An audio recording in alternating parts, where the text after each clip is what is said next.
Okay, so it's my privilege to introduce our speaker for this afternoon, our brother Lincoln Steed, editor of Liberty Magazine. I don't know if any of you all have the opportunity to read that magazine. I read the last issue from cover to cover, could hardly put it down. And it's a bastion of good writing and good history. If you are looking for something where the writers are very thoughtful and have studied through and have a broad scope of history and what's happening and putting it all together, Liberty Magazine is it. And I think it holds a unique place in our church outreach to reach a specific group. And Lincoln Steed has been editor of this magazine for many years. How many? 22 years. So it's the voice of religious liberty that has come to be here today in the topic, religious liberty and the three angels' messages. Please welcome Lincoln Steed. Thank you.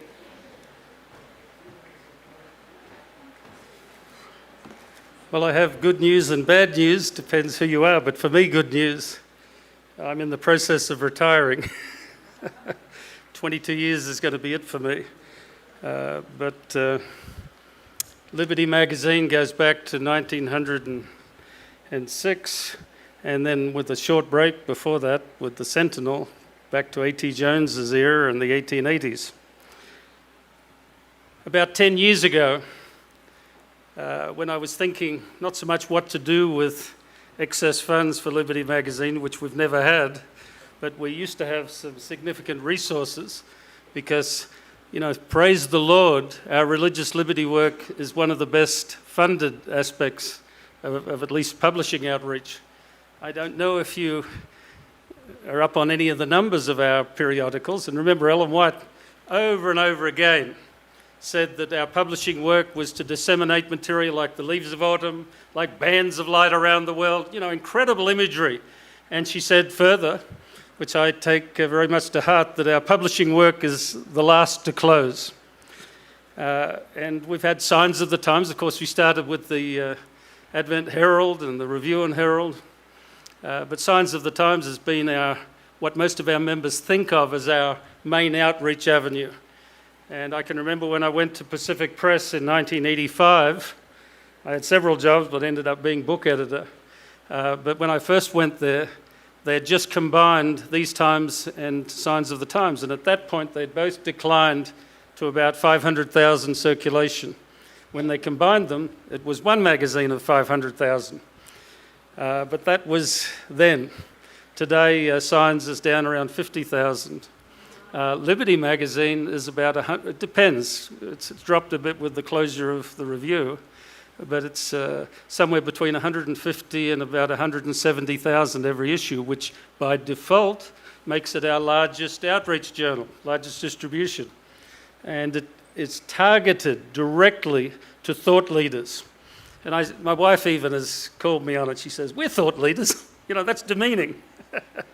But, you know, what by that we mean community leaders, legislators, governors, mayors, politicians of all types, state and federal, lawyers, many professionals, librarians, you know, you go on and on. But people in the community that set the tone. We want them to know what we believe for these times in relation to church-state issues. But, you know, I tried to get everything else in there.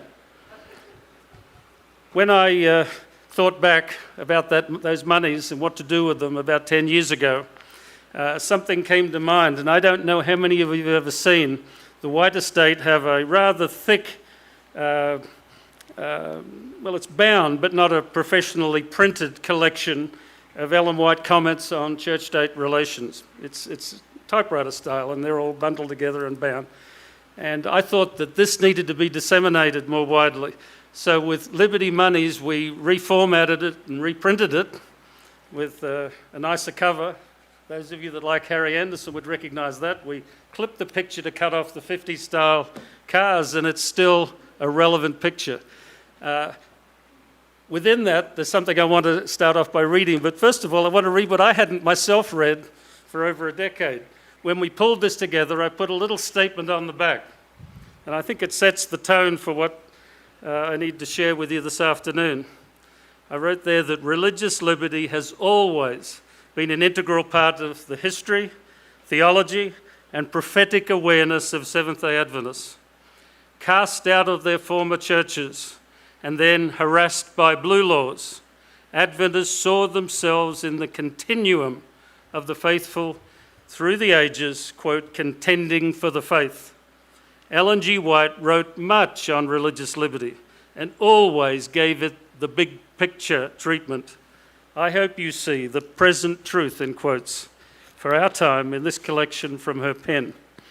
There are many wonderful quotes, and I could just recommend that you either contact our Religious Liberty Department, and they have some of these left, and they'll send you one. If not, contact the White Estate, and I think they charge $5 for it. Further over in this, I've got it marked here, on page 14, because it's greatly compacted it when we put it in smaller type size. There's a few things that Ellen White wrote roughly around the time of 1888 and the great crisis of conscience and the test of prophetic fulfillment that the possible Sunday law brought to our people. This is what she wrote. What is the Sentinel for? And the Sentinel was the precursor to Liberty magazine. What is it for? But to be the voice of the watchman on the walls of Zion, to sound the danger signal. We are not to cringe or beg pardon of the world for telling the truth. We should scorn concealment. Unfurl your colours. Now, we're guilty of many things. And, thankfully the Lord will cover much of that if we're of a contrite heart and dedicated to Him. But, we are guilty as a church and going under deep cover. I don't know why it comes upon us. I remember, well, it'll have to go on the record, but I remember with some embarrassment a few years ago, two of us from the Religious Liberty Department were showing the religion minister from Mexico through the General Conference building. We ended up in the chief office. This was before the present administration, so it's not a critique in that regard. And we sat there to hear how we would officially present ourselves to this representative of a major government. And I remember looking at the other individual, and we both rolled our eyes as we heard said to this representative, Seventh-day Adventists are just like other Christians. If that's the case, we shouldn't be here. Anyhow, Ellen White said, in your opinions and faith, there must not be the least appearance of wavering. The world has a right to know what to expect of us and will look upon us as dishonest, as hiding our real sentiments and principles out of policy if we carry even the semblance of being uncommitted till the popular voices pointed out the safe way. The Comforter, the Holy Spirit, which Christ said He would send into the world, was to bear an unwavering testimony. Many of these rulers are unaware of Adventists, that's to be sure. And we need to get not just Liberty magazine, but we need to get whatever we can get to them, if not face-to-face meetings. And let me tell you, it's not as hard as you might think to go face-to-face with many of our government leaders. For example, if you travel to Washington and go through the metal detector into the office buildings of the Senate or the congressional offices, I can guarantee you will pass familiar faces in the hallway. You will. I remember on one occasion in one of the elevators there, Senator Lieberman, he's retired now, but he was there and I showed him the magazine and we talked a bit. Last thing he said to me, we believe in what you're doing. I love Liberty magazine, I read it. I remember another time I wanted to get through to General Barry McCaffrey, who you still see on TV now and then as an expert, someone criticizing what's happening often. But, he's a decorated general, third in command rather, in Desert Storm. I met with him. First thing he told me when I introduced myself as a Seventh-day Adventist, he said, I owe my life to a Seventh-day Adventist corpsman in Vietnam. And then after twice the time allotted officially, as he was being dragged down the hall by an assistant, he called out to me 3 times. He said, we believe in what you're doing. We believe in what you're doing. It's our privilege, not only our responsibility, to contact these people And with Liberty Magazine, we've had that advantage. But it's more than that. It's so tied up with our history. Another part of our history that goes along with the same time frame of 1888 is a rethink, not just a rejection on a certain level, because I don't believe Jones and Wagner were rejected. It was not embraced as it should have been. But at that same time, they were rethinking how we project ourselves to the world. And Ellen White said, "In the night season, I was present in several councils.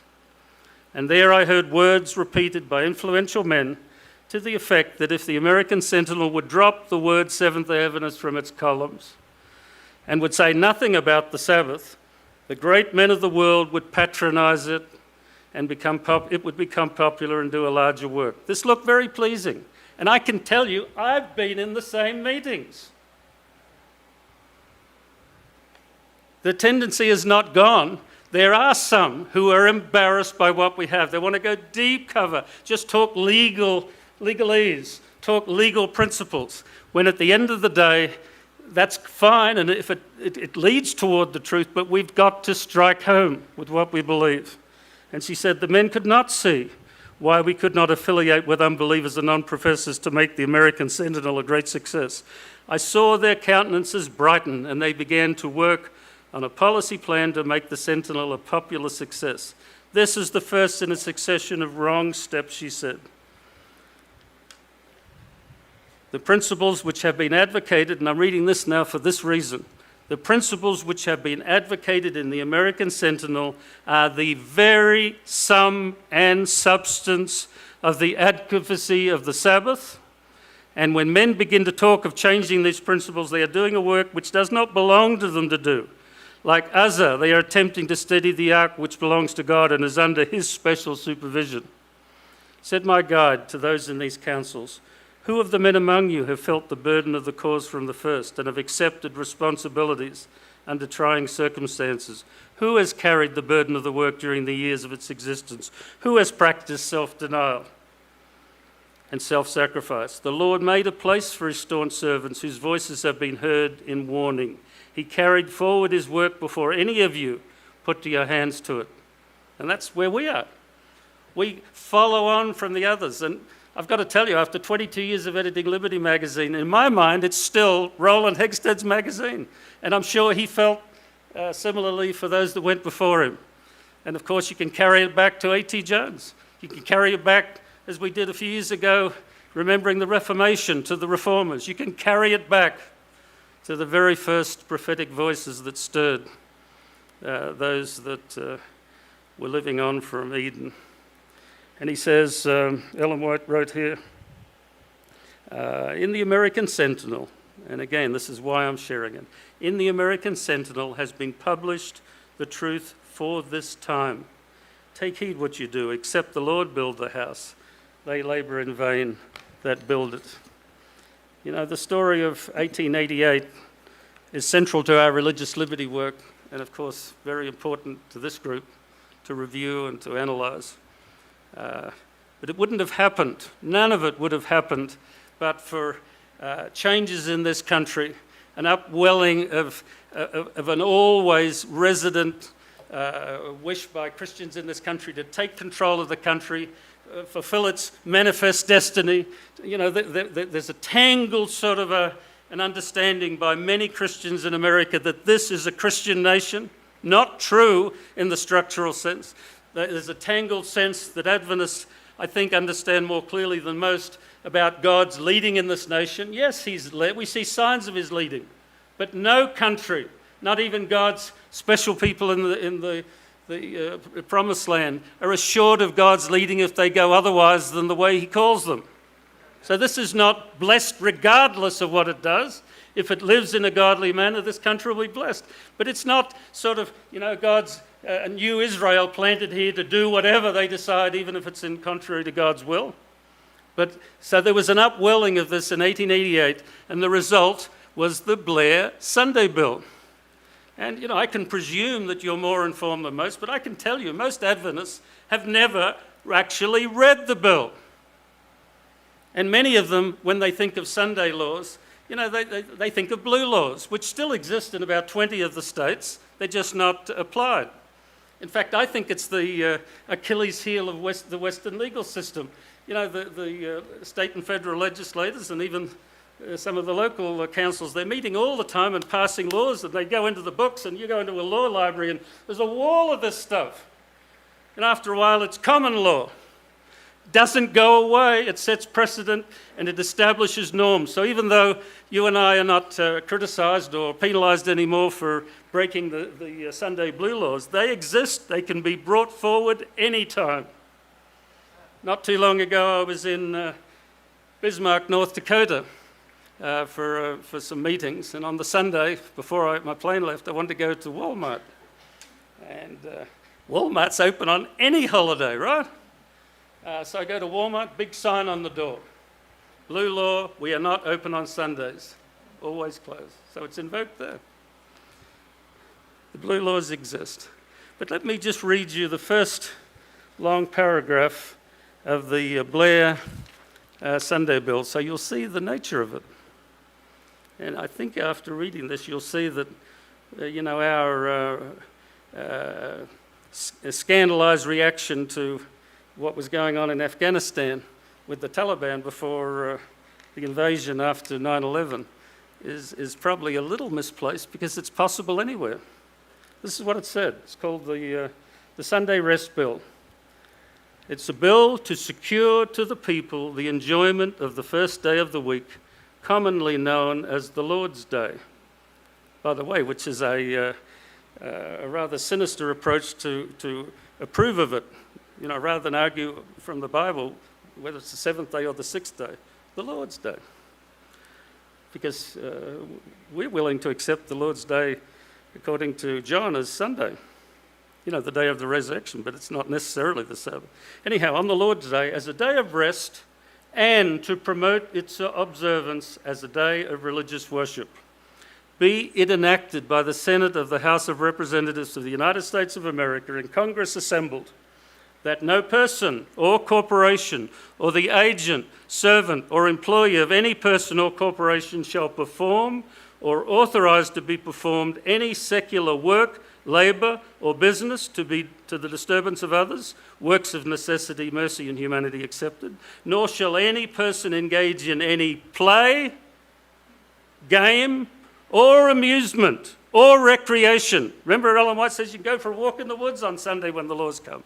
It would have been illegal if the neighbours objected to you going for a nice Sunday walk. Or any recreation to the disturbance of others on the first day of the week, commonly known as the Lord's Day, or during any part thereof, in any territory, district, vessel, or place subject to the exclusive jurisdiction of the United States, nor shall it be lawful for any person or corporation to receive pay for labour or services performed or rendered in violation of this section. That's a Sunday law. All it's missing is the extreme penalty, but there would be a penalty to that. Fines, and if you don't pay us fine, you're imprisoned. I mean, that's how it is now. You get a speeding ticket. You can end up in jail for the most minor offence if you refuse to pay it. And it's worth remembering that when there were only about 10,000, 15,000 Seventh-day Adventists, as many as 900 of them were often severely fined and a number of them imprisoned and put on the chain gangs for breaking the Sunday blue laws. That's a very high percentage of the early group. And I'll admit, because it's a fact of history, that a few of them provoked those laws. They very publicly mowed their lawn or did something that they knew would offend the neighbour. But still, they were improper laws that still exist. A.T. Jones, of course, was front and centre in opposing these laws, which were backed by just about every religious entity in the United States. Curiously enough, the WCTU, the Women's Christian Temperance Union, it still exists, and many Adventists belong to it, but it's a weakened, sort of antiquated organisation now. But back in those days, it was one of the major public service organisations that existed. And curiously, the WCTU were front and centre pushing for this at the same time that Ellen White was speaking at their meetings, which shows that on certain common interests, we can work with those that in other areas might be opposing us. You know, she was speaking at their temperance meetings, but yet opposing, of course, with A.T. Jones, this incipient Sunday law. It seemed unstoppable, but A.T. Jones and a few others, we've got to give credit. There was not just the Adventists against it. There were some free thinkers, some secularists, but really not too many religionists that were opposing it. And it was opposed, of course, on constitutional grounds primarily. But A.T. Jones, if you read his testimony, and he exaggerates a bit because not all of what he prints as what he said was given verbally, but all of it was put into the public record. You must understand there's a difference between that even now. When they have these hearings, you know, they might go for hours, but someone may get up and speak for 5 minutes, and then they will, often they say, I will put this in for the public record, and they might put 100 pages in. But we are well on record as opposing it. And A.T. Jones and Ellen White were quite convinced that this was essentially unstoppable. They were absolutely convinced this was a prophetic fulfillment. And at the same time, they recognized, as you could identify at almost any time in the history of God's church, they identified the church was not ready. That's what compelled or impelled A.T. Jones to be so powerful in preaching for righteousness on righteousness by faith. He wanted to stir the faithful to be spiritually ready for this great crisis. I asked Raymond a few days ago because I'm in a little bit of a disturbance with my papers because I had to drag everything back from the office and I couldn't find some duplicated pages that I'd taken from one of A.T. Jones's sermons, but I've used it many, many times. It was a couple of years after 1888. He was preaching on this topic, and he put what was usually theologically expressed in the most practical terms. He said, when this law, either in a Sunday law or more severe and generalized laws of religious and compulsion, which are unconstitutional, he said that, but when these laws come, and he says the full force of law is against you, and they're going to take away your property. They'll take away your means of employment. They will imprison not just you, but your family. They will come at you from every angle. He says, when that happens, he says, nobody can stand. Everybody has their price, and eventually, most times, and countries recognize this, under torture, most everybody will break. And he said, but if you have died to this world, if you've so committed yourself to Christ and the things of heaven and forsaken all these, what's the word he used? It's not frippery, but he uses a word of just the inconsequential things of this world. If you've died to that, if you've put that side those things aside, he says you are safe. Nobody can touch you. And I believe today it's the same thing. Where we are as Seventh-Evers, I don't know about you, but I have my retirement, I have my little savings. It's going to be hard if someone comes at all of that. But if I recognize, as the old hymns, and we talk about singing hymns, says, you know, this world is not my home, you know, I'm just a passing through. I'm a poor wayfaring stranger. You know, that's a way of thinking that is quite alien to today. And it was very alien, curiously, in 1888, and they were only a few decades past, you know, the great disappointment and the time of standing on the, you know, Ascension Rock, expecting to go. By the way, a few years ago, I had an object, or was part of an object lesson in how easily those expecting the return of Christ can be blamed for all the troubles. I had traveled to Ambon, Indonesia, with Dr. John Gratz, who was then head of the Religious Liberty Department at the GC, and we'd both decided to go on the trip because, as we often did, we'd gone together down to a hearing in Washington. It was on Vietnam, and Vietnam was interesting to me because when I was growing up, the Vietnam War was raging, and my grades were good, and my number was good, and I never went, but, you know, I thought a lot about the Vietnam War, so I wanted to see how Vietnam, or hear how Vietnam was faring, and religious liberty in particular. So we went down, and to our astonishment, after maybe 5 minutes discussing Vietnam, they got on to then, this was a few years ago, a religious conflict that was raging in Indonesia. Indonesia Australians know, but the rest of the world's not quite as aware, is the largest Muslim country in the world. 200 million people in Indonesia, and 95% of them Muslim. And Australia has lived in not so much fear, but readiness of a full-scale war with that country many times.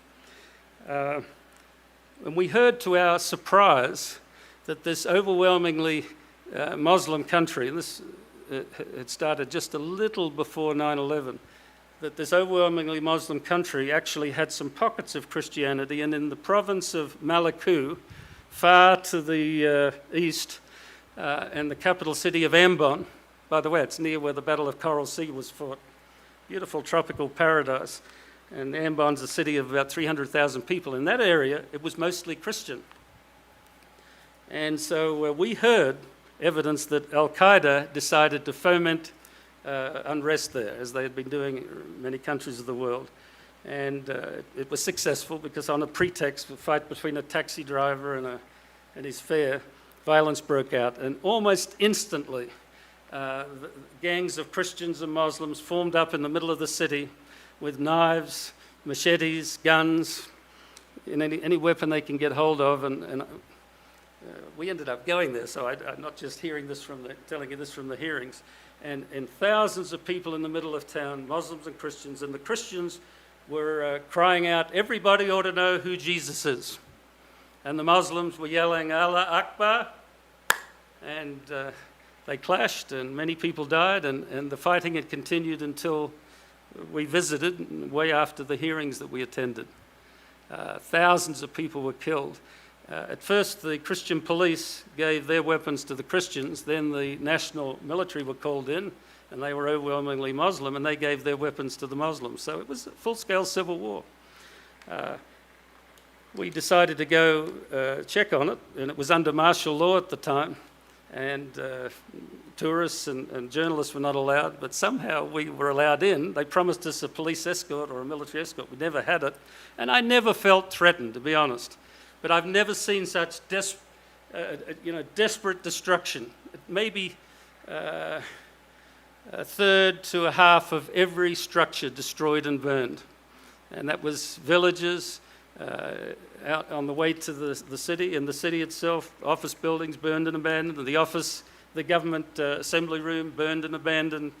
The university that had tens of thousands of students burned and abandoned. It was destruction on every hand. And we did the rounds while we were there, met with the mayor. That was interesting. He met us under a picture of the mosque in Mecca, and as we came in the door, he stepped forward. It was in his home, actually. And the leader of the Muslim community came forward, and the first words the mayor said, he said, "This is a wonderful meeting." He says, "You're the first outsiders and the first Christians to come here." He says, "If you'd come during the middle of the violence, you'd have been killed on the spot." It wasn't frightening, but it was a grim reminder of where we were at. That same day, we journeyed on through a rather scary Muslim community where one of the school teachers with us was telling me, he says, "I see the jihadis, they're here." I said, "How do you know?" He says, "I remember them." And we went to a visit with the Minister of Religion, a very urbane, educated fellow with a doctorate, Muslim, but he spoke very nicely with us, invoked the Bible and Jesus' principles of love and concern for our fellows. And it was a nice meeting. Even amazing because his wife, a medical doctor, served us drinks and socialized with us. And in Muslim countries, that does not happen. The women usually are kept behind a door. You never see them. It's just a shame to the woman and to the community if they are flaunted in front of strangers. So after a while, when we were friendly and we were talking about stuff, the minister leaned to us and he said, "I need your help for the most pressing and urgent problem facing our community." Remember what I've told you. A good percentage of every structure burned and abandoned. People murdered right, left and center. Even when we went there, they still would not take the boat across the bay anymore because Muslim chase boats were catching people, killing them. And in a country where they eat a lot of fish, people wouldn't eat the fish because they were feasting on human bodies. The most pressing problem. Then he started to tell us of something that luckily I knew about because I'd read the newspapers in Jakarta that we were there in February of the year, and early the year before, a Christian missionary or a leader, I'm not sure he was an outsider, but a local, but a Christian leader had arisen preaching that the Lord Jesus Christ was to return in November of that same year. And Dr. Mara Sabasi, the religion minister, he said, many people believed. He said they sold their property, they gave it away, they just disengaged totally, and they went with him to an outer island to wait for the return of Jesus. And he said he hasn't come. And he said now they want their property back. He said this is the most dangerous thing that we're facing. I mean, on the face of it, it's ridiculous. But with that social trauma and murder and mayhem on every hand, he was ready to blame it all on these, in this case, it was a false hope, these foolish people. And I said to him, you'd be better up reinstating the property to Muslims and Christians disadvantaged by this violence than reinstating what people have lost by their foolishness. And, he took that. But it was a message to me, which I think we're about to live through here, of how easily you can be blamed. Because I must tell you that with Liberty Magazine and our historic stance of separation of church and state, that is not the view held by Christians and most right-wing politicians in this country. I've been to meetings and they'll spit it out. Separation of church and state. I remember Bill Bright, the founder of Campus Crusade, been dead a few years, but one of his last appearances, he's got oxygen up his nose with a tank next to him, and he looked at the camera and he says, the separation of church and state is a satanic principle. And one of the things that's made it easier for me to sign on the dotted line and go into retirement is even the reaction from some Adventists. I spoke to an Adventist the other day. He called me up. First, he was quite friendly. I've gotten used to, not in the long term, Adventists are very supportive, but the last 2 years, I've had Adventists call up and berate me for even mildly criticizing the administration. God's man, whether he is or not, that's a hard judgment to make. But as I wrote to somebody who was pushing on that, I said, you need to get over this dear leader complex. We only have one leader, that's Jesus Christ. The Lord Jesus Christ. We're heavenly citizens. We're not mixed up in these power struggles here. Many Adventists are.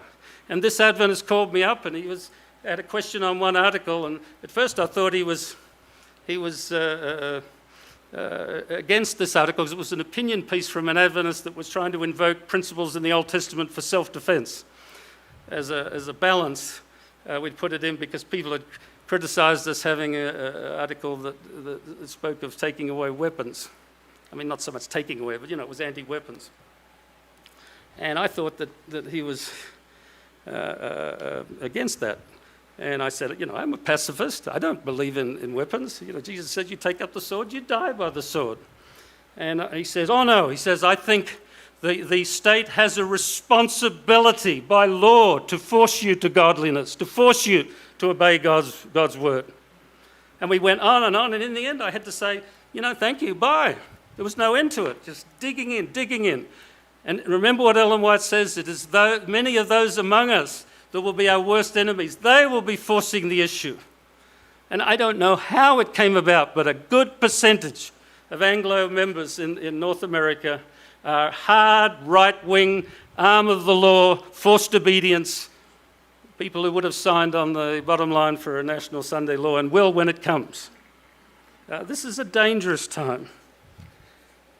When I was in Australia, a few years ago now, but I was almost fresh out of Andrews University. I graduated from college at Columbia Uni College, and then I went to Andrews for a master's, and I intended to go back to Australia. I'd spoken to the president, but I was waiting for the call, so I walked in the door of the review and worked there for a few months, but then I went straight to Australia. It was in the mid-'70s, and Australia was being absolutely turned upside down by Desmond Ford and his ancillary Brinsmead and even a foreign agent, Jeffrey Paxton. Interesting time. I could speak for hours about that. And it nearly brought the church there to its knees.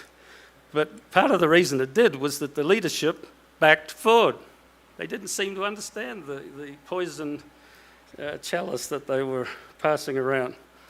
And I had many jobs, but I ended up being the assistant on the division paper and writing most of the editorials and putting it together. I'd get the news. It goes way back. I feel like ancient on printing.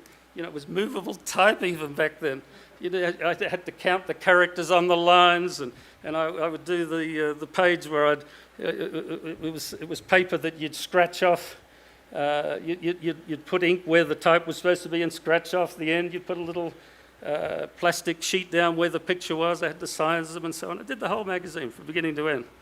And I saw firsthand the way we were reacting, because they never would tell the members what was really going on. Open warfare, where it's hard to know the percentage, but hundreds in the long term Adventist pastors left, but worse, many of them were, you know, getting up on the pulpit. I remember one threw his Ellen White books in a garbage bin on the stage. Incredible time. One pastor, even when I went to his church, the elder requested me to come, but I went 3 times. He never was there. But finally, the last time, he comes slinking in the back door when I was getting ready for the meeting, and no introduction. He says, I don't believe in the sanctuary. I don't believe in the Sabbath. I don't believe in Ellen White. He says, but I think I should be allowed to be a pastor as long as I keep quiet about it. And I said, you're barely a Christian. To be true to your principles, you should leave. But he didn't. So as I was doing the division paper, I had to process these statements that came from the GC or the division, you know, sort of shadowboxing an issue that the members were never told about. And in the end, I thought, I'm going to put something in. I expected to get into trouble about it. I wrote a little one-page thing about how there was the challenge on the sanctuary. This was one of our foundational principles. And while there were issues to be discussed, we never could back on this because it's so integral to our doctrinal understanding that was given to us and clarified to us by a prophet. And then with that, I included a statement that you probably know. I mean, there's been many readings of Ellen White already in the last couple of days, and to some degree we preach to ourselves. But I want to share this with you because I discovered at that time, not an obscure section, but something that was very relevant from Testimonies Volume 5.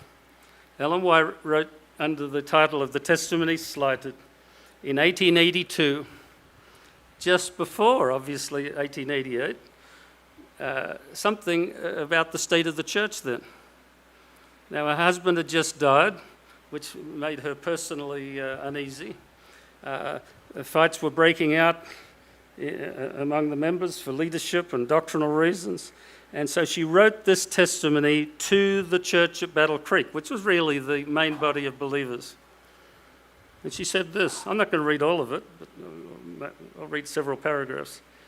She says, the patience of God has an object, but you are defeating it. He is allowing a state of things to come that you would fain see counteracted by and by, but it will be too late.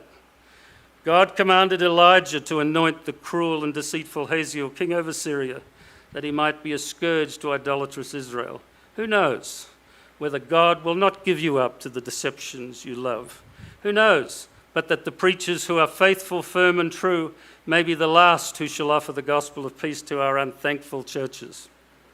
It may be that the destroyers are already training under the hand of Satan and only wait the departure of a few more standard bearers to take their places, and with the voice of the false prophet cry, peace, peace, when the Lord has not spoken peace. I seldom weep, but now I find my eyes blinded with tears. They are falling upon my paper as I write. It may be that ere long all prophesyings among us will be at an end, and the voice which has stirred the people may no longer disturb their carnal slumbers. Our only safety, she continued one paragraph later, is to stand as God's peculiar people.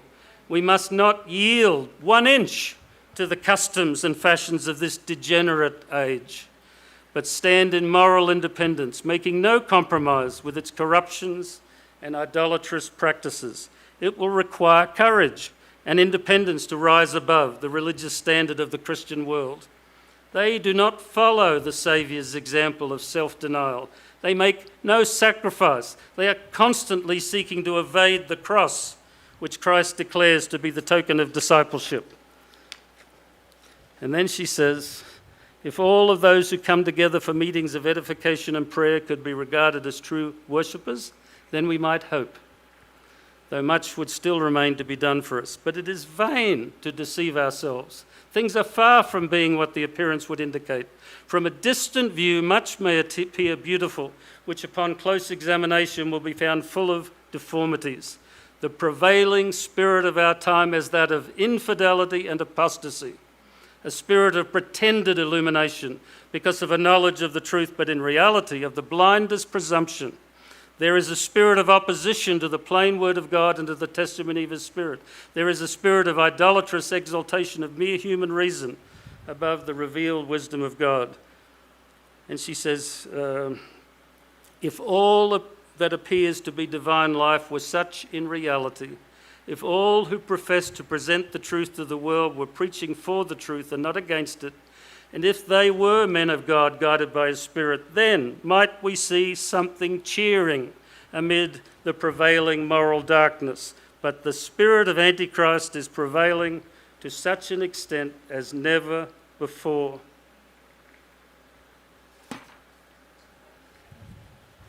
And I'm skipping over because I can see everyone discovers it's going to time is going to consume it. And she says, the time is not far distant. And this is a quote that religious liberty people use a lot. The time is not far distant. I think she was given intimations of 1888, but of course it relates to us now. The time is not far distant when the test will come to every soul. The mark of the beast will be urged upon us. Those who have step by step yielded to worldly demands and conformed to worldly customs will not find it a hard matter to yield to the powers that be, rather than subject themselves to derision. Very good choice of words. Derision is the first thing. You just sort of mocked, laughed at. Derision, insult, gets a little more nasty, threatened imprisonment, and death. The contest between the commandments of God and the commandments of men. The contest is between. In this time, the gold will be separated from the dross in the church. True godliness will be clearly distinguished from the appearance and tinsel of it. Many a star that we have admired for its brilliancy will then go out in darkness. Chaff like a cloud will be borne away on the wind, even from the places where we only see floors of rich wheat. All who assume the ornaments of the sanctuary but are not clothed with Christ's righteousness will appear in the shame of their own nakedness. You know, she was using the term well before 1888. I was listening before to, I think it was the previous lecture, and the idea was given that what if half Adventists were not ready? But you know, that's overconfident, I think. What did Ellen White say in her day? Not 1 in 20. And they were the good old days. I don't want to bring up the discussion, but I've lived through heavy discussions on the 144,000. You know, if it were to be, or is to be, 144,000 alive after troubles such as never been seen, and as Jesus said, unless those days be shortened, no flesh will survive. If 144,000 living righteous can be found, praise God. You know, how many during the flood?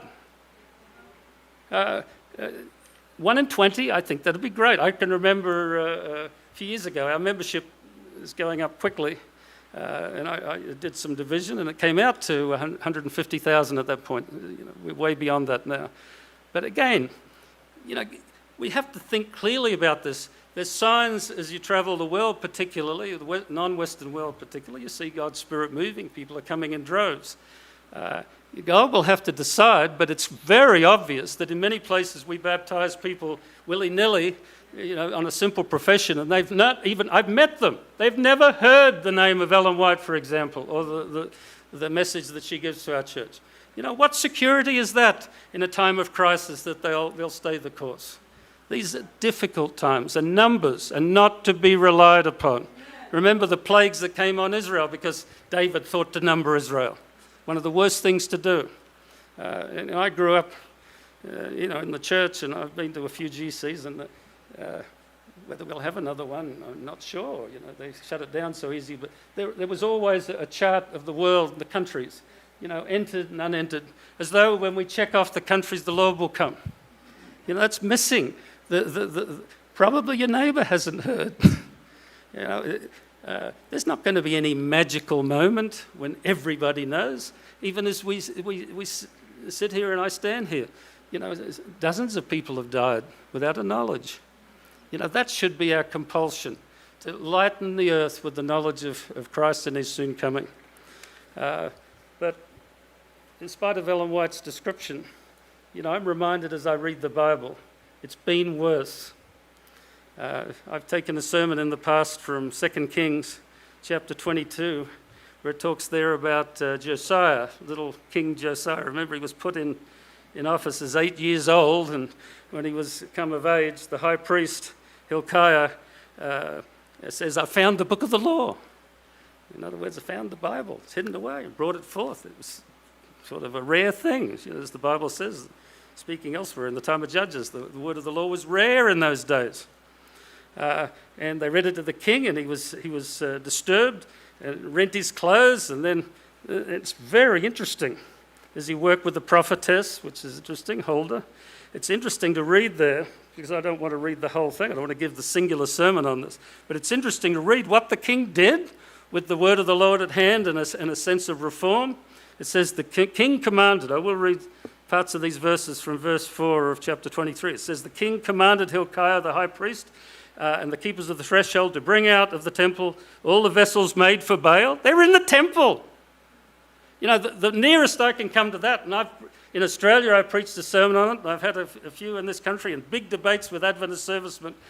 We don't have it here. The flag planted up behind, to me that's Baal in the sanctuary, right?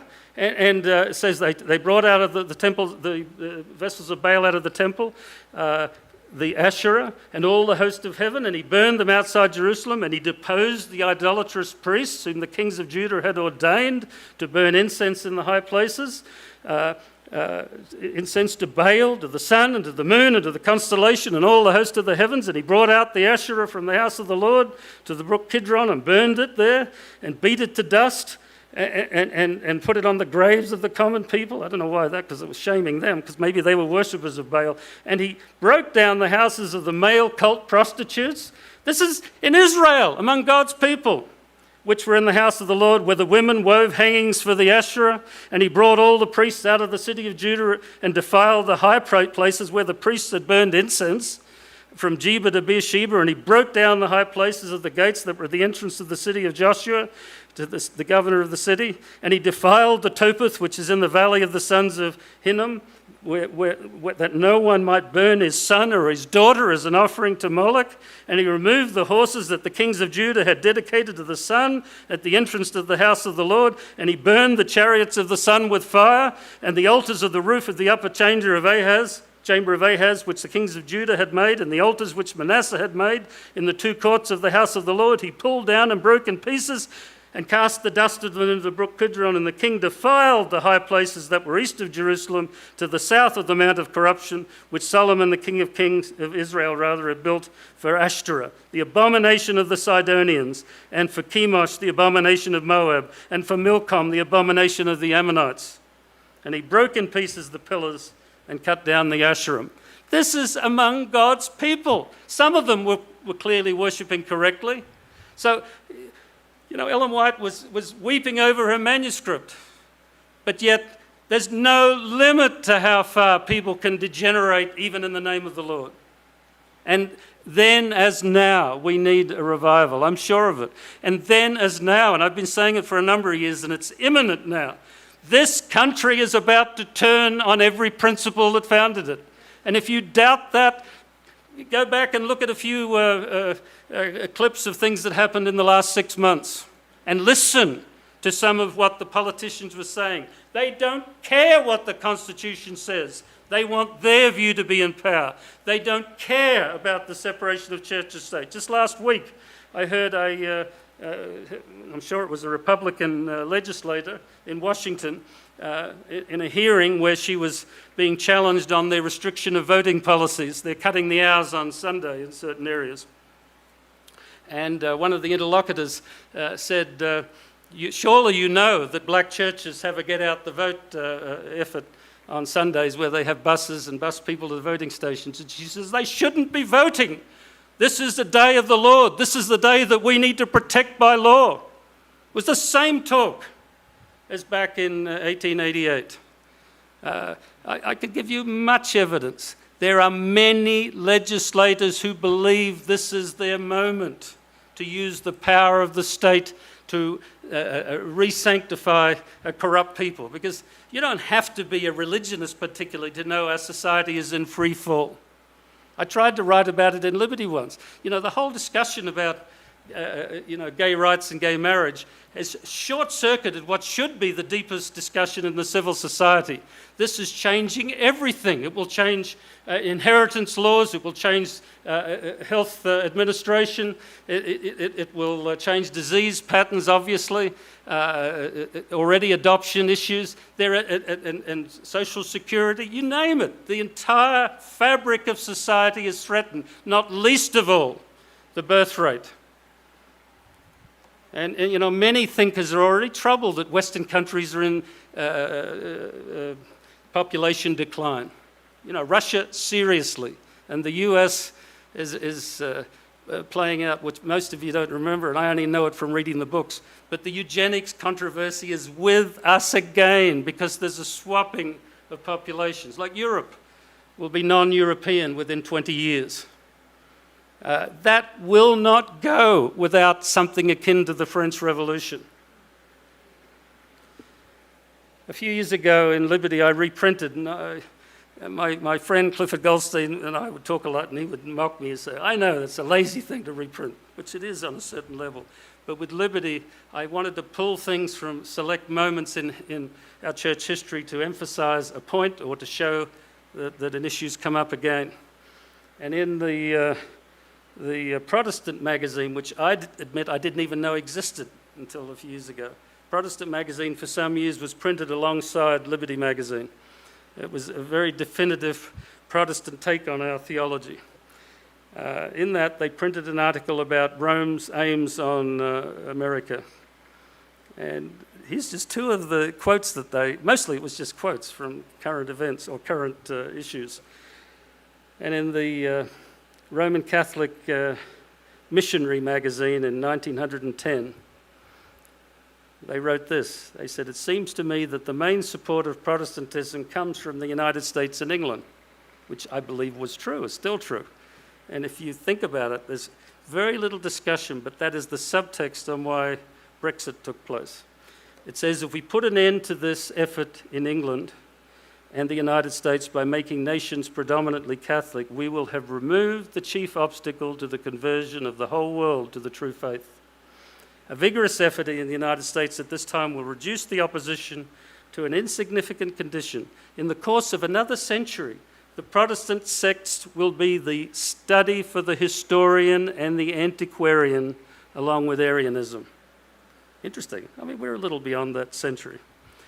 And another quote was from the New World in Chicago, October 21, 1905. It says, there has never been a period in American history when the church's opportunity, Catholic Church, has been so close to her.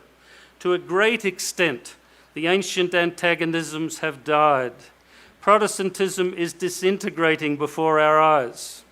The moment is ripe to build a Catholic America, broader and stronger and nobler and truer than any empire the world has yet seen, and strong men are now laying the foundations. I don't think we should hate Catholics by any means. Some of the contacts I've had with Catholics have been wonderful. There's admirable human beings in that persuasion. But what they stand for, what they're carrying forward, is as Ellen White says, there's no question, she says, it's what it always has been, the apostasy of the end times. A few years ago, I was at a meeting for Catholics on religious liberty at Catholic University. And I went with a couple of Adventist laymen, and they said, where will we sit? And I said, we sit right in front of the lectern. There was a round table there. And the first speaker was Cardinal Dolan, then head of the Catholic bishops. And I thought he was going to be the next pope. but turned not to be so. But he carried forth very nicely on religious liberty. And while he's talking, I saw him do something that happens to me a lot. If you know what you're talking about, you can sort of talk, but you can be thinking about something else. And it's dangerous because when you've finished your sentence or two, if you've not got something else teed up, you're sort of speechless. And that happened to him. He finished what he was saying and then just stood there. And I thought, whoa, what's going to happen? And he looked out on this Catholic audience. There were a couple of Lutherans there and obviously three Adventists, but it was advertised for Catholics. And he said, you know, Roman Catholics would once not have spoken this way about religious liberty. He said, we once held that error has no rights. And then he sat down. He came off the stage and flopped down next to me, all happy, got it off his chest. And I spoke to him quickly and showed Liberty Magazine and invited him to come for a protocol dinner, which he accepted. But he said, you won't have the right thing for me to drink, will you? So, you know, in other words, I know you. It never happened because it scared some people, which I don't know if any of you are involved in the kickbacks on seeing our religious liberty leaders all but French kissing the Pope. You know, that's horrible. But there's no disgrace in bringing them for us to tell them what we believe. There's more danger going onto their enchanted ground. But anyhow, after that, they broke for drinks, literally. And then when they came back together, they had a program. And up front there was a historian, Catholic Charities person, and a theologian. And they had set topics. And before they could begin, the audience started just everywhere. What was the Cardinal talking about? What was he talking about? And they took the entire session to explain to Catholics that this indeed was their default position, but it was put aside for the time because of Vatican II. And so I would tell Adventists, when Vatican II is sort of dismissed by Catholics, which is already happening, watch out, because that is their view. And the last three popes have been dismissive of Vatican II. They've resented it and tried to turn it back. What I wrote at the time when we reprinted this article in Liberty, I'd like to share with you, because this is our chance to say something on a contemporary way. I said, it might be argued that much has changed since the article was written, and I would readily concur. Just one presidential election cycle ago, I think about 3 now, Senator Santorum, a dedicated Roman Catholic and a man of considerable personal integrity, been very supportive with us of legislative issues, startled many and was reported in the media widely by saying that Protestantism is absent in America today. Happily, most of the bigotry and violence against Roman Catholics that sometimes appeared in a once aggressively Protestant society has ceased. Religious freedom is extended to all, as the Constitution requires. When this article was written, the Roman Catholic Church was relatively weak, even though it had millions of adherents. Its original source of power, the Roman Empire, had long since vanished, and the strange European reincarnation of that power, the Holy Roman Empire, which also favoured the papacy, was weakened by the Protestant Reformation, before being destroyed by the secular forces of Napoleon Bonaparte, who took the Pope captive and removed his land possessions. By the way, have any of you ever read the Lateran Treaty, whereby Mussolini gave back power to and property to the Vatican? It's interesting. And among other things, it says there that the cardinals are to be granted the prerogatives of princes of the blood. That's the term it uses, princes of the blood. Certain things have occurred since the writing of this editorial. In 1939, the Lateran Treaty with fascist dictator Benito Mussolini restored sovereignty to the Holy See and gave it a status as a separate state by virtue of its 110 acres, smaller than this property. It may be the smallest state in the world, but its diplomatic network is unrivaled. Today, thanks to President Reagan, the US has full diplomatic ambassadorial relations with the Vatican. Today, the Vatican is an international power broker in a manner somewhat incongruous with its spiritual role. The Second Vatican Council of 1962-5 brought a sea change to the Catholic Church as it attempted to deal with a myriad of modern challenges, both within and without the Church. In particular, the document Dignitatis Humanae countered the historic actions and dogma of the Church by affirming the right of all to believe according to conscience and acknowledging a right to change religious affiliation. This was followed in 1999 by the papal document Memory and Reconciliation, which attempted to disavow the church actions of other times, things like the persecution of the Jews, the Crusades and the Inquisition. As a result, the Roman Catholic Church is emerging as a modern-day champion of religious liberty.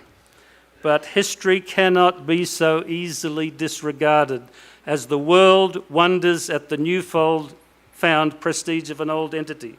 The present Pope spoke before the US Congress as a moral savior. We should respect his opinion and the rights of his many fellow Roman Catholics in that body and in the nation as a whole. We should also remember history, past stated aims and present equivocations like the model of subsidiarity that might turn the elevated status of spiritual life into the overlordship of a religio-political power. You probably don't even know what I'm talking about, but I'm being symbolic there. They hold this view of subsidiarity. The church and state should be separate, which the Protestants don't hold anymore. But they say it should be separate according to the Catholics. But the state is subsidiary to the church. So I mean, that's as bad as the old medieval model. It just means that the pecking order is established and we'll wait for the moment to come and exercise our prerogative. America was once a Protestant society for good, doctrinal and historic reasons. Why the change? And America was once a stubbornly secular power for many of the same reasons. I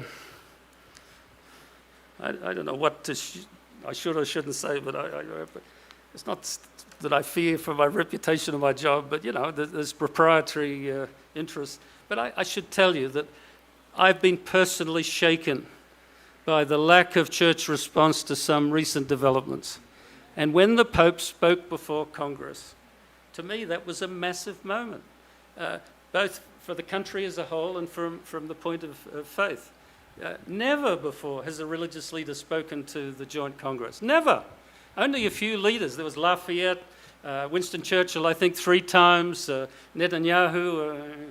Probably shouldn't have happened because it was overtly political. But a few leaders. A little before the Pope came, there were a number of people who wanted the Dalai Lama to speak. And it wouldn't have offended me greatly because he's a sort of a doting, or as the North Koreans said, a dotard that says nice things. But it would have been dangerous from a church-state point of view. But that was decided as too confrontational. But because the speaker and the majority leader were both Roman Catholics, it went ahead. And to this day, I cannot understand why our church in its most official ways didn't rise up and proclaim that Babylon has fallen and that this country is on the verge of compromising its most precious principles. Didn't happen.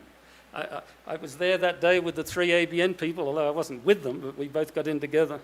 I listened incredulously to the speech, and most people never really deconstructed it. But I love history. And there was an attempt to place an Eastern mystical Catholic priest and a socialist Catholic nun into the pantheon of American heroes. And then the Pope kicked off with Martin Luther King, which is fine, non-confrontational. But his first example was Abraham Lincoln as he looked to a bust or a picture in the chamber. I know my history. Obviously, it's not known anymore in America. I cast about through all the magazines and news reports. Nobody said, what bad taste to do that.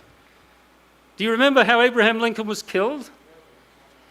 I mean, my kids, when they went through primary and high school, it just says, frustrated actor Booth, offended by the despot, shot him, and, he was captured and killed.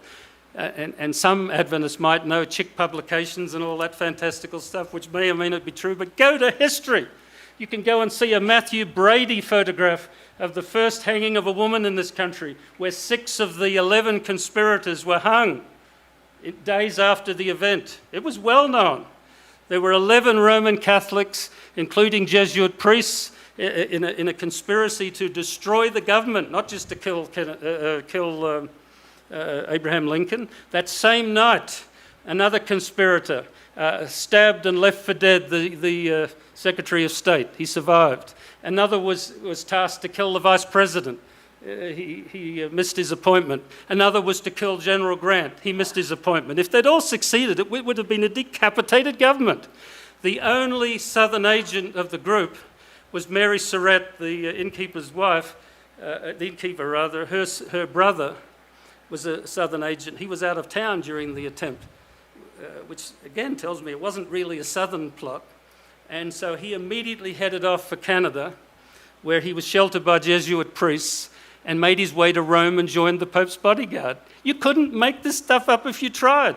And here, this Pope was not personally culpable, but you would think there'd be some embarrassment. And my view is it was to test, see if they notice. And not a reaction. Not a reaction. I believe the lay of the land is not just in the Bible, not just in the advice to Ellen White for our day. I believe Rome itself has put out their battle plan from here to the close of probation. The document Laudato Si is most significant. How many of you have read it? Good. It's about 120 pages long. It's longer than most. I've been reading most of the important ones. Now I'll just share you a couple of paragraphs. He gives it a very portentous setting. He says this is not a document for Catholics, not for Christians, it's for the whole world. And starts by saying that the earth is like our mother or our sister. Of course, they have to throw in the female goddess imagery, but it's like Mother Earth or our young sister is dying. The earth is dying, and we are going to die if she passes away. So he says this is a matter of humanity's survival to do something about it. And then fairly early on, he says this. Paragraphs, well, it's 68, but it's fairly early on. He says, this responsibility for God's earth means that human beings endowed with intelligence must respect the laws of nature. And as I read this, I think, first angel's message, honor the Creator God. We should have been the first people to talk about protecting the world from degradation and collapse. It says God is coming to destroy those that destroy the earth. It says we must respect the laws of nature and the delicate equilibria existing between the creatures of the world. For he commanded, quoting Psalms 148, and they were created, and he established them forever and ever. He fixed their bounds, and he set a law which cannot pass away. The laws found in the Bible dwell on relationships, not only among individuals, but also with other living beings. And then I'll read it. You shall not see your brother's donkey or his ox fallen down by the way and withhold your help. If you chance to come upon a bird's nest in any tree or on the ground with young ones or eggs, and the mother sitting upon them, you shall not take the mother with the young. Along these same lines, rest on the seventh day is meant not only for human beings, but also so that your ox and your donkey may have rest. Clearly, the Bible has no place for a tyrannical anthropocentrism, unconcern for other creatures. And he says we see this in the story of Noah, when God threatens to do away with humanity because of its constant failure to fulfill the requirements of justice and peace. These ancient stories, full of symbolism, bear witness to a conviction which we today share, that everything is interconnected. Of course, that's another aspect they're pushing, is the common good. And that genuine care for our own lives and our relationships with nature is inseparable from fraternity, justice, and faithfulness to others. Although the wickedness of man was great in the earth, Genesis 6:5, and the Lord was sorry that he'd made man, nevertheless, through Noah, who remained innocent and just, God decided to open a path of salvation. In this way, he gave humanity the chance of a new beginning. All it takes is one good person to restore hope. The biblical tradition clearly shows that this renewal entails recovering and respecting the rhythms inscribed in nature by the hand of the Creator. We see this, for example, in the law of the Sabbath. On the seventh day, God rested from all his work. He commanded Israel to set aside each seventh day as a day of rest, a Sabbath. And then it says on Sunday, our participation in the Eucharist has special importance. Sunday, like the Jewish Sabbath, is meant to be a day which heals our relationship to God. It says the law of weekly rest forbade work on the seventh day, so that your ox and your donkey may have rest, and the son of your maidservant and the stranger may be refreshed. Rest opens our eyes to the larger picture. And as I read a lot of this, I hear Bakioki resonating. I know they've subverted what he wrote. It says, rest opens our eyes to the larger picture and gives us renewed sensitivity to the rights of others. And so the day of rest centered on the Eucharist sheds its light on the whole week and motivates us to a greater concern. The entire document near the end figuratively ends by saying, as we journey toward that eternal Sabbath. What are you going to say when Sabbath is forced on you on that way? Proof texting will not do it. And I believe it's what Ellen White says. The argument, she says, is not so much carried forward by, your argument is carried forward by the sense of conviction you have and the faith in the Lord. You have to be convinced of the importance of being faithful to the Lord. We're past the point where you can debate with Catholics about which Bible texts support the Sabbath. Dies Domini, again, Bakioki front to center. They don't challenge that.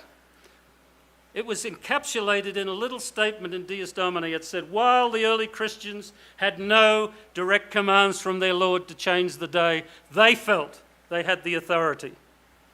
And I do believe when it comes to the end of time, it's a question of authority. Do you follow Jesus? Do you follow his word? Or do you follow what men and their rules say?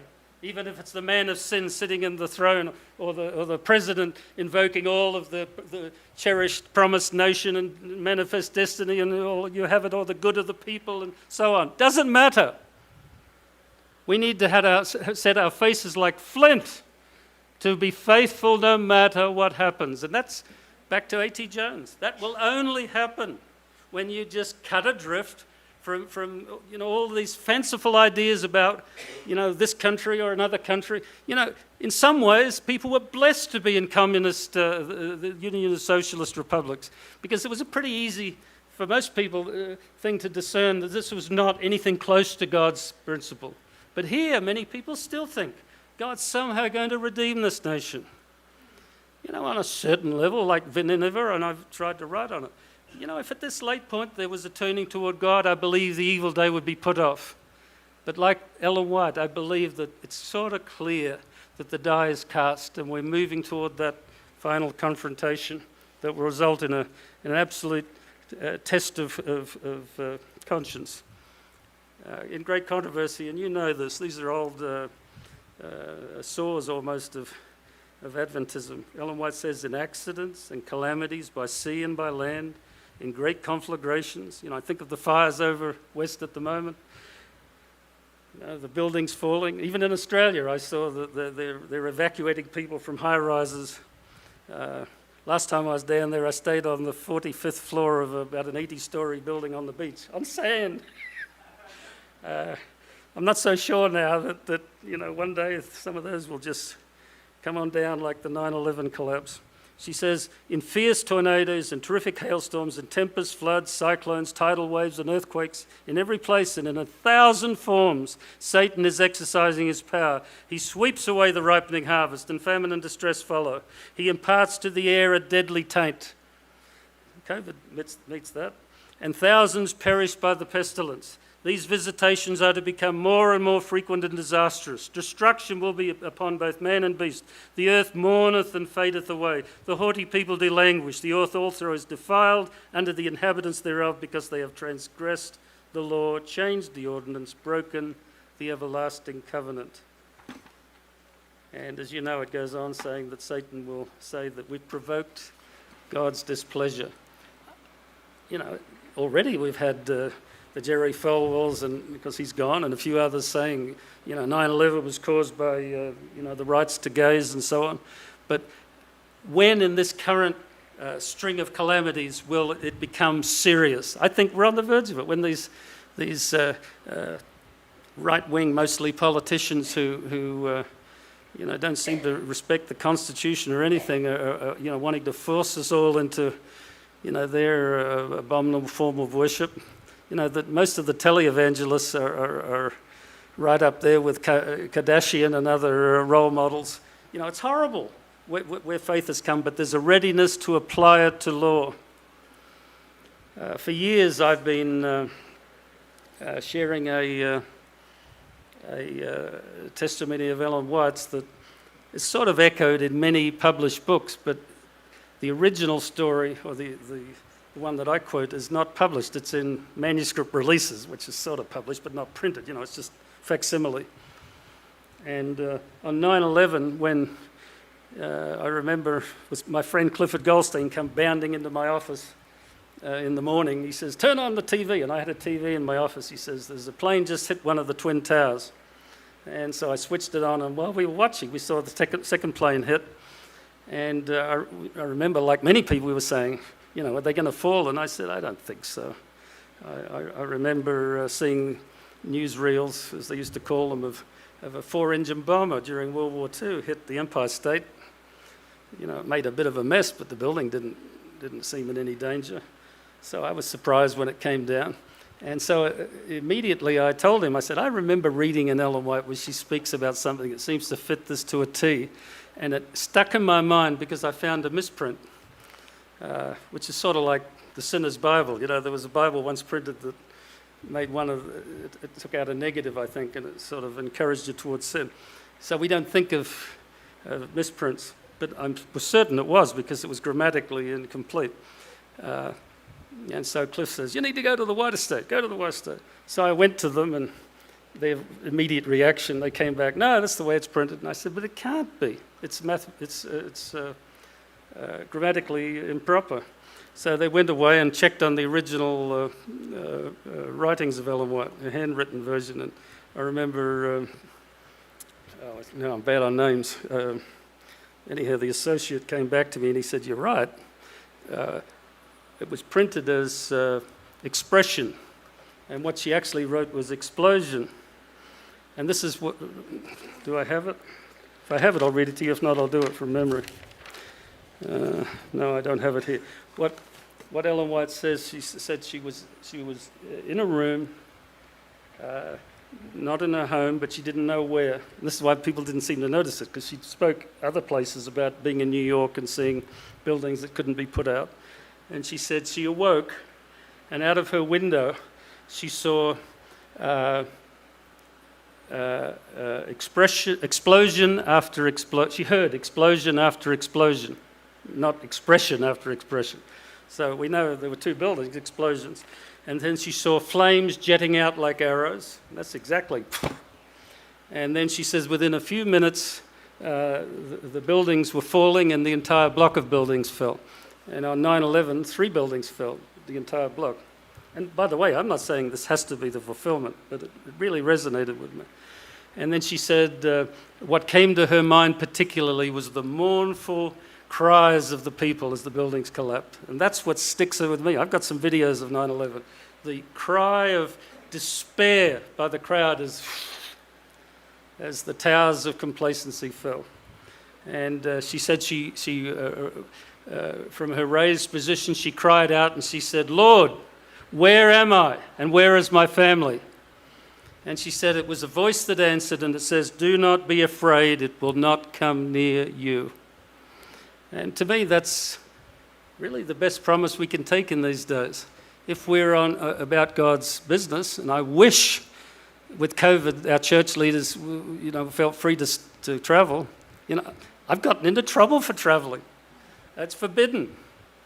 If we're about the Lord's business, there's a higher existence that vindicates us anyway, but there's a certain protection promise. Do not be afraid. It will not come near you. And then on another level, think about what's happened. This is, it's a bit like Samson pulling down the building of the Philistines. Their world ended, they thought, with that. But surely even the Philistine Empire was more than one building. And I've told audiences, what about London? Day after day for weeks. I think it was several months. The entire German Air Force bombed them. They were never at risk of collapsing. but one symbol, a World Trade Center comes down, and we're quaking in our boots. This is the time, as it says, men's hearts failing them for fear of what is coming on the earth. And this was just the beginning of troubles. You know, I can tell you just one thing that if you're inclined, you'll be panicky. In 2005, I went along as a guest of an Adventist lawyer who's incredibly politically connected. He was running the campaign for one of the prime ministerial guys in Canada. He's got dual citizenship. So he took me along as his guest to board meetings of a right-wing planning group in Colorado Springs. I don't know to this day how they let me in. There were 3 Reagan cabinet members, there were 2 billionaires, and a few other movers and shakers there, only about 10 or 15 of them. It was an incredible round of meetings, but on the Sunday morning, we had a breakfast reception, just 3 tables in a little room in the hotel. There were thousands of other people for the meetings. At one stage, I sat next to Pat Boone and got his notes from his rough, hard-write speech. That was interesting. But for our little talk, as we ate breakfast, and I was at the middle table, the General Eberhard, he's retired, but he was in charge of Northern Command for all of the military in the US looking toward Canada and Mexico. Everything. Coast Guard, Army, Navy, Air Force, you name it. The lot. Nice guy, but it just curled my hair to listen to him because he told us about their plans for martial law. So when the other day I hear Flynn, just going off loosely talking about martial law and encouraging the ex-president to do it, I don't know where this comes from. And what he described was in this time of trouble, when they believe it's going, clearly we're 15 years past it, they believe it's coming. They're going to put a cordon around most of the big cities that have beltways and stuff, and there'll be nobody in and nobody out. You want to be inside such a city? Be a cesspool. And as he was talking, I said to this guy, I said, what are they going to do with the detainees? They're going to give them to the police? I know the answer. Of course not. No military has legal niceties. When they take you, they kill you or put you in a stockade and you go before a military tribunal. And he must have heard me because I'm like 5 foot in front of him. And he stopped and he says, some people might have problems with what we're planning because of posse comitatus laws. He says, we see no problem because of changes to the law. I don't know what changes there are. By law, the military is not to move against the citizenry. We're in a new model of behavior. Extraordinary things are about to happen. And neither you nor I know the next move, but we do know the overall plan. We know that conscience will be so severely threatened that false religion will demand that you and I worship. And it's not enough just to know the truth. I really don't think so. Because, what would you do if you were not very spiritually minded and here your country's collapsing around you? You would think it a fine thing to support that. As I am positive, I will give my prophecy. Before the world is over, you will see somewhere in our own publications some weaselly statement that given that the times we're in and recognizing the Sabbath is the day, that still we encourage people not to oppose the authorities and, we know better, but go along with it. I'm positive. And we just have to decide that we are on a way to heaven. And the only way to do that is if we're already heavenly minded. I've come to that conclusion. Righteousness by faith, yes, is vital, but it's not theory. It has to be organic. It has to be people that will die before they will give in. And not just because they're Adventists, in fact, hardly because they're Adventists. Much of Adventism, is in the history books. Much of Adventism today, you can be embarrassed by it. No, it's because we serve Jesus Christ. The author and the finisher of our faith. And yes, we haven't seen him. I've read articles with Mockett and middle-aged women sort of go into swoons over it because there's this made-up lover and all. The worldly people can't understand it. But if we understand that we owe our life and our very being to a God who personified through Jesus Christ, why shouldn't we have an emotional attachment to that situation? Turn our life over to that new coming reality. That's what is at the root of religious liberty. I've tried to tell people that. Adventists think that magazines like Liberty and our efforts with the legislature, are keeping or getting religious liberty for it. It's all done. What does the Bible say? I've set before you an open door that no man can shut. And Paul says, this gospel of liberty, what is it? You are free from sin. That's done. But we have to exercise it, and that's the trick, Some people have lost their lives over that. The stakes are very high, very high. What time? We're quitting time now. I want to give you a quote, and it's a great quote from the wrong source. If you know U.S. history, one of the heroes of American secular history was actually the enemy of religious freedom, or at least separation of church and state, Patrick Henry. You know much about him? But he gave a great speech, and like many famous speeches in history, they may not have been given word for word as we get them, but the way it's written, it's inspiring. He says, well, you know the quote where he says, give me liberty or give me death, right? But very few people have read what goes before it. He got up in their convocation in the St. John's Church in Richmond, Virginia, I didn't even write the year, but it was before, they'd formulated a government properly. But it was in March 23, and he says, it is vain, sir, to extenuate the matter. Gentlemen may cry, peace, peace, but there is no peace. The war has actually begun. The next gale that sweeps from the north will bring to our ears the clash of resounding arms. Our brethren are already in the field, and Adventists should know that. It's getting to a head here, but plenty of countries, they're in the middle of it. Future troubles, they could laugh at that. It's happening now. You want to be in Myanmar? I've been there and seen what's going on. Even when I was there, the military encamped out front of our church because they don't trust Adventists. Why stand we here idle, he says. What is it that the gentlemen wish? What would they have? Is life so dear or peace so sweet as to be purchased at the price of chains and slavery? Forbid it. And then he gives his classic statement. That's what we need to understand. This isn't theoretical, it's now. And in some ways, I've come to believe that the greatest stresses are in Western countries, because it comes out insidiously at you. We're not put to the stretch. And I don't wish personal troubles any more than anyone. But looking at the situation, I believe it's a stress that brings the church to where it should be. And as was said before, most people will go. The story of Gideon is not a one-off. That's generally how it is. Even of those who volunteer, they go by the way. They're drinking good water but a bad way. Ellen White in medical ministry, probably written somewhere else, but compilations I'm not really keen on them because they pull stuff out of context, or at least wrest them a little bit, and you lose the theme from a book. But she says, soon, strife among the nations will break out with an intensity that we do not now anticipate. And this is also the first quote in the book Last Day Events, which was put together in 1992 by the White Estate. They had to have been transfixed by Gulf War I. She says, the present is a time of overwhelming interest to all living. Rulers and statesmen, men who occupy positions of trust and authority, thinking men and women of all classes, have their attention fixed upon the events taking place about us.